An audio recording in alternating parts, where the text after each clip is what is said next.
Welcome, it's Dr. Bonner here, and today I want you to think back to some time in your life when you were up really, really high, standing on the edge, looking out over whatever is below you. Did you ever think, what happens if I were to take something and just like push it out there, just, throw it out there? Like, how far would it go away? If you have ever done that, today is your day because we're going to be able to answer that question here. We're going to be looking at motion in two dimensions, but we're going to be focusing first on those projectiles or objects that have a horizontal initial velocity. So let's get right to it here. We need to first imagine that there's some object, like we said, that's at some elevated position, some height, and we're going to then give it a horizontal initial velocity, like a horizontal push. Now to visualize this in a very technical way here, from the side, imagine we're up here. This is like 30 meters. It doesn't really matter what the height we're using. And we're going to be pushing this thing with an x velocity, right? Meaning a velocity along the x-axis, horizontal. And if we do this and fire this thing, you can see it's going to start to fall. And that's going to cause then the velocity arrow, the way it's heading, to start to deflect downwards. Now, instead of looking at the velocity as an angled arrow that's constantly getting pointing more and more down, we're going to look at the components on this, because one of the keys that we know from the first slide here is that we're going to separate any two-dimensional problems into their x and y axes. So that's what we're going to go ahead and do right now. So when I fire this now, this is going to show us what's happening along the x-axis and y-axis as two separate velocities, one along the x-axis, one along the y-axis. And you can see that the Vy is going to get bigger and bigger and bigger and bigger. Okay. So now what we're going to do is imagine after each second, if we were to take a picture of it so we can look at it at different moments in time here, what we'd be seeing. So for example, each of these dots represents where the motion or where the object is along its motion after each second.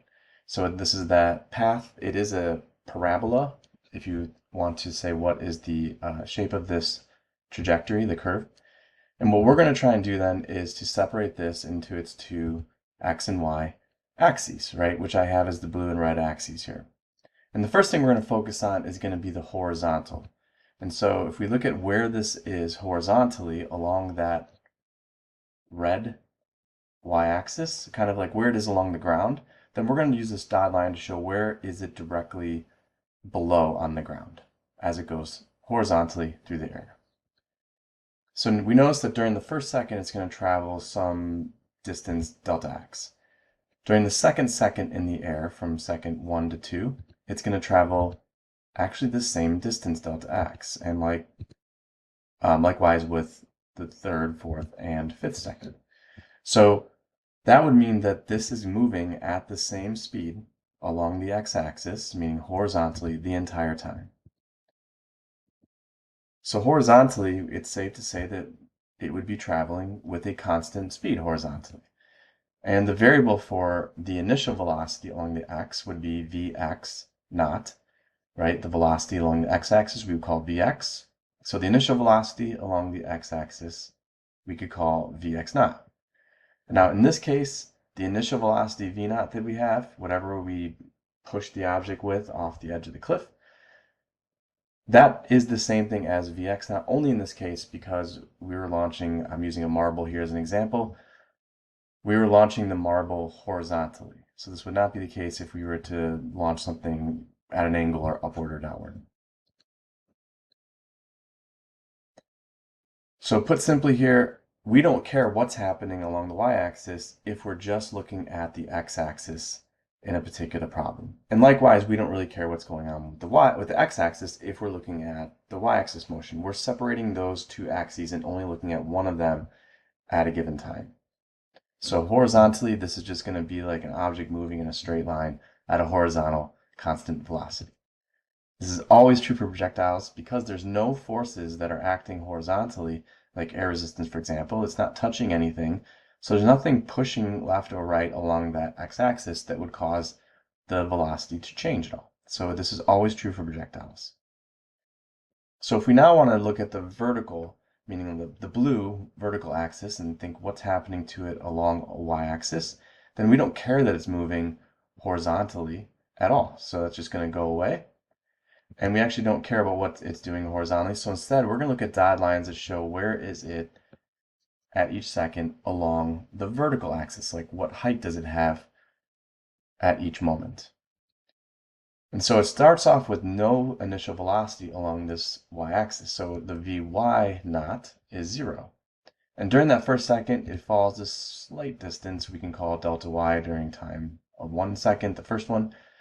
And then it's going to fall a little bit farther. That's going to be delta y during the second, a little bit farther during the third, a little bit farther during the fourth, and a little bit farther during the fifth. So it's going to be increasing how far it goes during each 1 second as it falls. That would mean that this is going to be increasing its speed downward as it falls. If it's increasing its speed, then vertically we have an acceleration. And we want to also note here that the vertical initial velocity is Vy naught. And the vertical velocity would be Vy. So we put a little y as a subscript there to let us know which axis we're talking about. And it also helps to color code, like I'm doing here with red and blue, to keep those two axes separate as we do the problem. In this case, because again it was a horizontal initial velocity, then the Vy naught is 0, but that's only for this case because we did not have any upward or downward velocity at the moment of the launch. So in this case then, since we don't really care about anything going horizontally, we could just say that this really is the same thing as just dropping a marble or whatever the object is, just letting it go and having it go into free fall. And so it's going to accelerate always due to gravity. Gravity is the only force that's acting vertically, assuming no air resistance, and so that's going to cause then a vertical acceleration downward. Okay, let's try a problem here. So in this problem, there's a seagull, and it's flying horizontally, and it has a fish. So whatever the velocity of the seagull is the velocity of the fish, right? Because it's holding on to it. So right now they both have a velocity of 4.2, and they're at an altitude of 3.1 meters, about 10 feet. And it just drops the fish. It's like, I'm sure it's really upset about it, but we don't care anymore about that after this. We just want to track what's happening with that fish as it falls. And we want to know how far does that fish fall before landing in the ground or water or whatever it is. Okay, and so we have key number 1 right here as we separate these. So one thing we can do, as you see, is you can use a diagram like I have. It really helps for spatial dimensions, like from here to here is the delta y or delta x, and it helps to also draw those as arrows so we can assign positive and negative signs to the values we have according to which way they're pointing.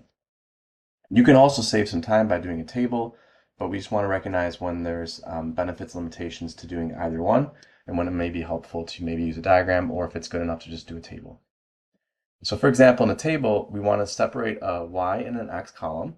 And so you can see here that we have delta x would go right here, delta y would go right here, vx naught would go right here for v naught, vy naught would go right here, a along the x-axis, a along the y-axis, etc. So we can just start filling out, instead of using the diagram like we have, we can just start to fill out this table with these values. So for example, I'm trying to figure out what delta x is. That's what the problem asks for. So I'm going to put that as a question mark. On the other x-axis variables that I know, which I have written in red in my diagram, if I list them in table format, we would know that there's 4.2 for vx naught. Ax is 0. Now, how did I get that? That's our second key for these problems, is to look for hidden variables. So variables that aren't just explicitly told to you in the problem. They're things that we can infer. So for example, I know that every projectile, if there's no air resistance, is going to have a constant horizontal velocity, which would mean there is no acceleration, right? The velocity is staying constant horizontally along that red horizontal axis. So ax is equal to 0.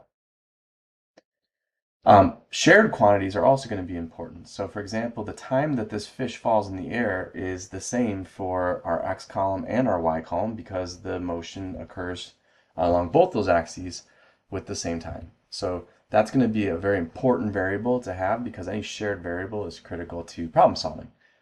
It allows us to have the x and y axis, which are separate, to speak or be combined in some way with that shared variable. So I can't solve any of these problems because I don't really have enough information. So if I look at our equation sheet, I have these equations, and the problem is I don't know time, and these are all going to require time. This bottom one does not, but if ax is 0, that just says that my ending velocity and beginning velocity are the same. It doesn't help me to solve for delta x.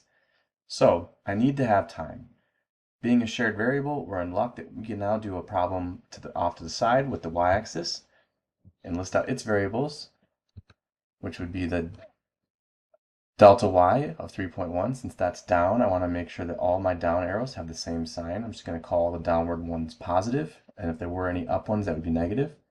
I have to use my hidden variables, to solve this, so I know that's not moving at all along the y-axis, so vy naught is 0. And I know that it has 9.8 or 10 as its acceleration due to gravity. That allows me then to solve for time. So let's go ahead and get a little bit more organized here and look at how I would solve this problem if it were a pen and paper problem. So we have our diagram, which you can choose to do or not. Regardless, if you want to just picture this in your head and go right to solving the problem at the table, what I would first do is recognize I'm trying to solve for an x-axis variable. So let's list out what we have for the x-axis and try and find an equation that would fit those variables that I can use to problem solve. And recognizing this, delta x is my unknown. V naught I know, so I put a little dot over it to say like I know what that is, but I don't know time. That's going to then tell me I need to go to my y-axis, recognizing that time is the same for both axes in these problems. And now I do my y-axis problem. Notice I listed out everything I need. Identify the appropriate equation. Here it's the exact same equation that we use for both situations, but they have a completely different set of variables that we use based on the y or x-axis that we're using. So if I'm on the y-axis, I'm going to use 3.1 for delta y, my vy naught 0, ay is 10, and I'm going to go ahead and solve this for t.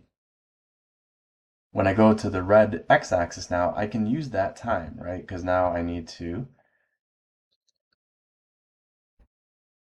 I'm sorry, well, backing up, I know that I have delta y, a, and t, so I'm going to go ahead and solve it. And so I can use that time now in my x-axis equation, right? Because you can see here that we can sub in that time, and that will go ahead and allow us to solve for our delta x. And so now we've answered the question of what happens if we push something off a edge of a cliff or whatever elevation we're standing.